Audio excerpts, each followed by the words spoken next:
Hello, we're gonna do lesson 4, multiplication and division. Remember that we have some operations that are inverse to each other. For example, the addition and subtraction are inverse to each other, which means that they cancel out what they do. So if I add something and then I subtract the same amount, I'm doing nothing. The same thing happens with multiplication and division. They are inverse operations. Now let's look at the first example and review a little bit of the rules for multiplication. I know this is really easy, so let's review. First thing we have to do is put it in vertical form. Remember, multiplication doesn't matter where you put it. Then when we multiply, we start with the 3. 3 times 4 is 12. I put the 2 and I bring 1 up. 3 times 6 is 18, plus 1 is 19. I put the 9 and bring 1 up. And 3 times 1 is 3, plus 1 is 4. Then remember that when we multiply times the 2, the one in the tens place, we have to leave a space here. Now, I really suggest that you put a square, not a circle, because the circle gets confused with zeros, and we want to make sure we know that's the space for the multiplication of the tens. So 2 times 4 is 8. 2 times 6 is 12, and then I bring another 1 up here. 2 times 1 is 2, plus 1 is 3. After we have that multiplication, we are going to add. So 2 plus 0 is 2, 9 plus 8 is 17, bring 1 up. 4 plus 2 is 6, plus 1 is 7, and then we have the 3. And that would be our final answer. In the next exercise, we have to do exactly the same, but now we have decimals. So we'll put the 579 here. And remember again, the 29 can be anywhere on the bottom. We don't have to align place values for multiplication. Now, the decimal, we're first going to ignore it. So we start by doing the same. 9 times 9 is 81. So we put the 1 and pass the 8 to the top. 9 times 7 is 63, and 63 plus 8 is 71. So we put a 1 and bring the 7. 9 times 5 is 45, plus 5 is 52. Then we're going to multiply times the tens, so we leave a space. 2 times 9 is 18. Bring 1 up. 2 times 7, 14, plus 1, 15.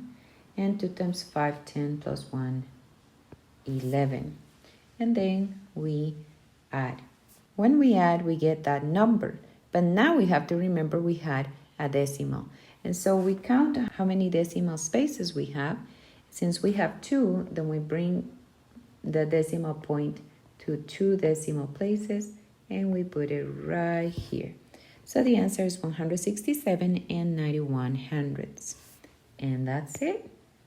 Don't forget to count the decimal point at the end to put it in your answer. Now we're going to review a little bit of division. Remember that this fraction is a division.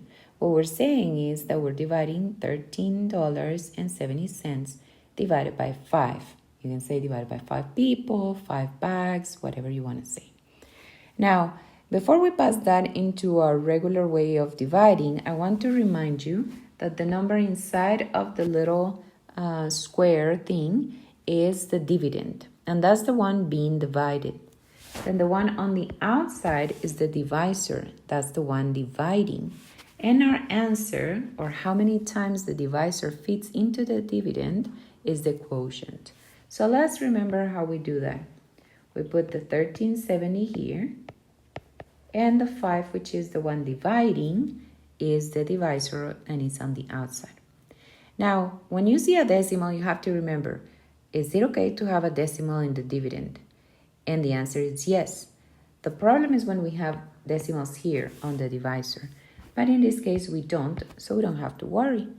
So we're ready to divide. Now, be very organized here, because in that way, it's easier to know where your decimal point goes. So we try to divide the 1 divided by 5, and we cannot do it. So we get the whole 13. And 13 divided by 5 is 2, because 5 times 2 is 10. Okay, so I put the 10 and I subtract. 13 minus 10 is 3, and 3 is smaller than 5, so we're doing good. Now, the decimal point is appearing now in the number, so we're going to bring it up here. So now it goes in my answer there. And I bring down the 7, so now I have 37 divided by 5, which is 7, because 7 times 5, 35. Again, I subtract and I get a 2. I bring down a 0 here, and 20 divided by 5 is 4. So the answer is $2.74. Okay, so be careful with the decimal and work in order. Now in this case, let's do the same. We're going to change this into the division form that we can work with. And so we have 2,183 as the dividend and 47 as the divisor. Again, I start trying to divide here. The 2, I cannot divide into 47. The 21, I cannot divide into 47. So I'm going to go all the way to 218 divided by 47. So if I ask myself, how many times can 218 be divided into 47? Or how many times 47 fits into 218? The answer is 4. So I put the 4 here. Notice how I put it on top of 8, because that's where we are already dividing. Now when I multiply that, I get 188, and 218 minus 188 is 30. Now I bring down the 3, and we have 303. When I divide 303 divided by 47, the answer is 6. And when I multiply that, it's 282. Again, I have to subtract, and if I subtract that, the answer is 21. And 21 is the remainder, okay? But we're going to find decimals. So when I get here to a point where I can't divide anymore, I have to bring down a 0. But before that 0 is this decimal point here. And so I have to put it here. So don't forget that decimal point, super important. So I bring down the 0, and now we have to divide 210 divided by 47. If I do that, the answer is again 4, and we said that was 188. And 210 minus 188 is 22. Now I can do that again and bring down another 0 so that then we can divide again and get another decimal. If we do that, it would be another 4, and it would be another 188 here. And if we subtract, the answer in this case is 32. And again, I could bring another 0 so that I get a third decimal. And then I can also round to the second decimal. So in this case, we're going to, again, divide, and the answer is 6, which would be 282. And when we subtract, the answer is 38. Now, as you can see, we could keep going and getting more decimals, but it's not necessary.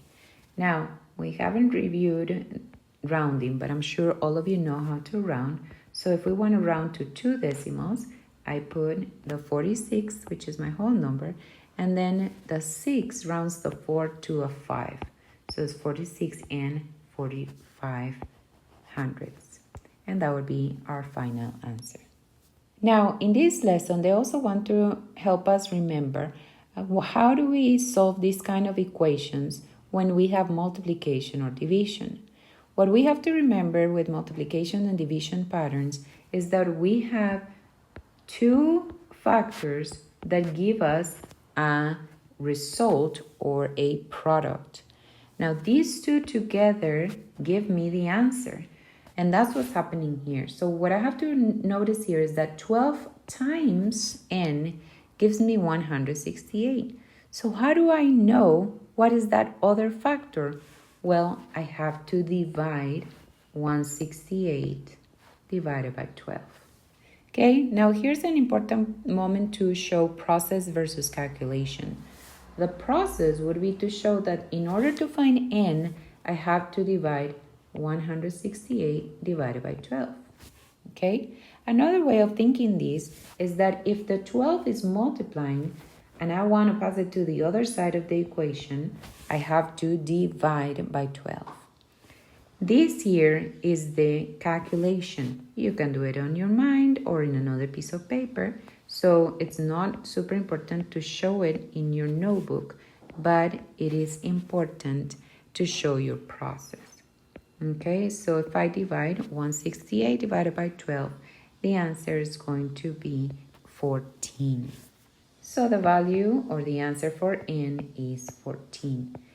And you could even check your answer. If you multiply 14 times 12, you should get 168. And that's it. That's our answer. Let's look at another example.